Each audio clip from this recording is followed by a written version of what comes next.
okay, let's go. People often have a very simplistic idea of what access means. All disabilities are individual, and I'm not just talking about, people who may be wheelchair users, people who are vision impaired, people who are deaf, but all those individual disabilities have their own nuances as well. So I'm partially sighted and I don't use a cane. I try and ask for directions, and it's often confusing for people when they get questions that seem really too basic for them. So they might confuse me as someone who doesn't really understand cognitively. Some of us are more fearful. As soon as you approach us, especially persons like me, autistic people like myself, we are a little bit already on guard because of all the bad experiences we've encountered.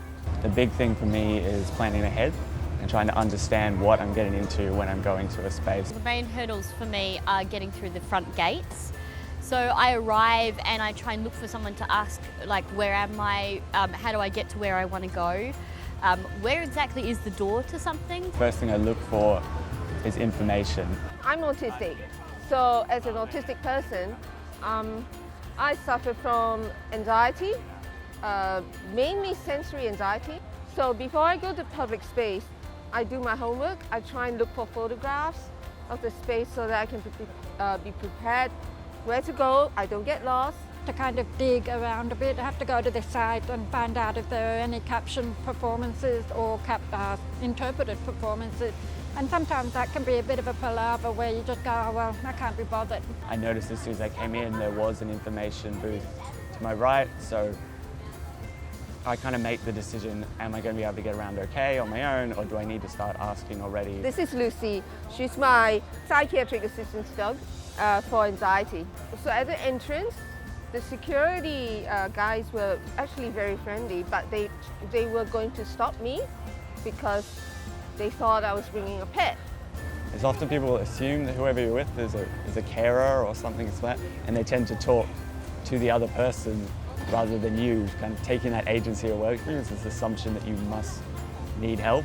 If you can actually put yourself in the person's place, like the person with the wheelchair or the person with the hearing impairment or vision impairment, if you can put themselves in their place and just let go of that fear of looking stupid, then that helps a lot.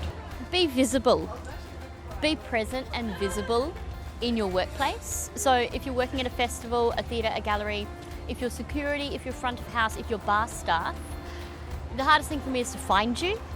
So be visible. I don't think you can ever be afraid of saying, how can I help you? I'm not quite sure what to do. Can you tell me what you need? I think those three basic things go a long way in helping what could be a potentially difficult situation. Verbal description is a key one for me. So knowing how to describe a location of something, a welcoming attitude as well. Really making sure that someone feels welcome inside a space is really important for anyone with a disability. If you're a service provider, I'm just asking a question. Not only is it rude to interrupt me, not all disabled people, in fact most of us, do not feel entitled. We don't approach life as if we are entitled to special treatment. So, don't accuse us of that. No, don't carry that attitude when you're interacting with us. To take time for someone is the biggest gift you can give. I need extra time to get more information, especially when it comes to printed material.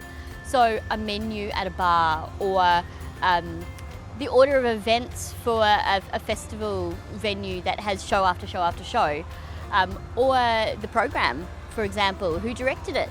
I want to know.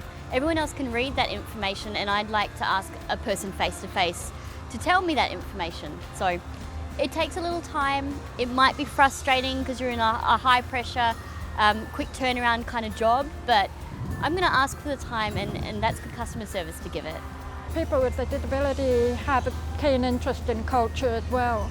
They belong there, they belong in the audience, and they're not problem to be solved in terms of, we've got this person wanting to come and see a show, but it's going to be a hassle.